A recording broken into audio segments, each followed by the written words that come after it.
Jen here with a YA book review for you of Daughter of Smoke and Bone by Laini Taylor. I am a little bit late to this series. Okay, maybe a lot late. Let me see when it came out.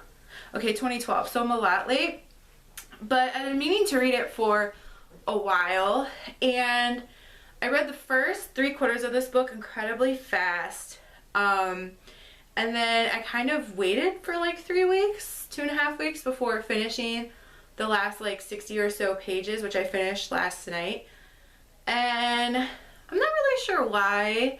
I think maybe because the end is a lot of like fill-in information and backstory. And I also knew it ended on a cliffhanger, which since the series is all complete already, I have all 3 books, which is wonderful. So I was able to start the second book right away. I don't even know where to begin because I really don't want to give anything away. I will say that I rated it 4 stars. The writing is really good. I love the world building. Like, the world building is really in depth and quirky and imaginative and strange and eccentric, and I really like that. Same with the characterization. I've seen lots of fan art of Karou and Zeus, and really mostly of Karou because she has blue hair, so she stands out. And then an illustrator that I hired to do one of my character illustrations one time. She had a lot of Karou art, which Karou is the protagonist in this series. So I was really familiar with like the vibe kind of. But the book, I like kind of devoured the first 3/4 of it, and then part of it I think was like, oh, I kind of don't want this one to end because I know that there's still 2 more books, so obviously something's going to have to happen. And it has, and the next book is like 500 pages, and if you followed my channel for a while, you know that my reading has been incredibly slow. I used to be able to read like anywhere between 5 and 8 books a month. I think 8 might have been the most I've ever read in a month. And now I can barely read one, and sometimes I'll listen to an audiobook, but usually at work when I listen to audiobooks it's nonfiction, unless it's something like Arch Enemies or the Catwoman book, which I just couldn't like read because I wasn't enjoying it, but I wanted to read it anyway. But Daughter of Smoke and Bone, which this is what I didn't exactly know, is that there are 2 worlds kind of. So there's a world of creatures, we'll say. They call them chimera. I actually don't even know how to say it. And then they have there's seraphim in this world, and there's the human world. And so it's just, I don't even know how to begin to describe it because, like, having read it, you can't really describe it without giving away something important. So if you love cool eccentric books, you would like this. If you like really quirky characters, eccentric characters, you would like this. If you like magical realism or urban fantasy, I think that you would like this series. If you like well-developed characters and in-depth world building, you would also enjoy this series. If you like love stories or star-crossed lovers, you would like this series. It's also funny. I love books that have a little bit of humor thrown in. It's kind of like Maggie Stiefvater, Leigh Bardugo style humor, like sprinkled in throughout.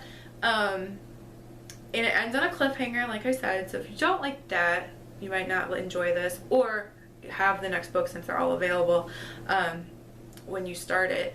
The only other thing I think that might be a deterrent for some people is there is instalove kind of, or at least I'll say insta attraction, which that's not so weird. But if you don't like instalove, don't completely write this book off because it's not as simple as that, is what I'll say. And that's my way of avoiding any spoilers. Which I'm sure this book is spoiled all over the place because it's been out for 7 years or something like that. So, but yeah, it's really good. So I did start the second book, and you know, I'm only like 30 pages in, but it's already a lot going on, and I just don't know. And I had to poke my friend and ask her some things to be like, listen, if this is how this book is going to be, then I don't know. But I think that, you know, second books are always rough kind of, so I guess I should go in with lower expectations maybe. But yeah, I really enjoyed this. It was much needed, and part of the reason I didn't finish it was because, like I said, the ending is a lot of fill-in information kind of, or like a big reveal, I guess you could say. And then on top of it, I had skimmed ahead, which I'm notorious for doing. Sometimes to alleviate anxiety, usually to alleviate anxiety. So I kind of knew what was going to happen. I always go back and read to fill in all the details, because I actually do miss stuff when I skim. I'm just kind of looking for like people's names to see if someone dies off, or, you know, things like that. So the second book is significantly longer than this one. This one is only took me over a month to read it, or almost like exactly a month. 418 pages. So then the next one is like 516 pages, so it's only 100 pages longer. But expect a review of the next one in about a month. So, oh yeah, I also wanted to say that I was really inspired when I read this book. There's a character who describes Karoo as smelling, actually the description's really long, but it's basically apples, nectar, and salt.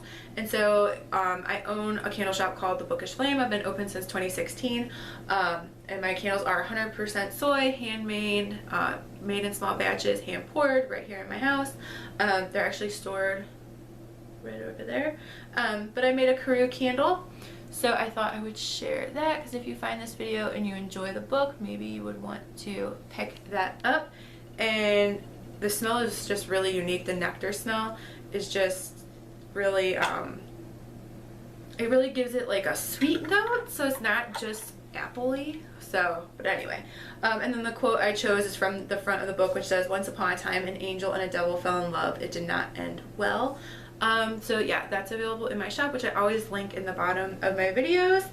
And I used to be really good at putting out book reviews at least once a week, but like I said, my reading has slowed down significantly.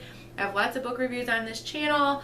If you want to be notified, since my uploading has been so sporadic, you can click subscribe and then click the notification bell next to that after you subscribe, and then you'll be informed when I do upload videos. Right now, it's kind of like once a month-ish, maybe twice a month if I'm lucky. But yeah, so 4 out of 5 stars, Daughter of Smoke and Bone. Funny story, I used to always confuse this title with the Shadow and Bone book by Leigh Bardugo, but now that I've read it, I have not had that problem. But yeah, oh, and this is the UK cover. The US covers have like faces with masks on them, but I just really liked the covers for the UK version instead.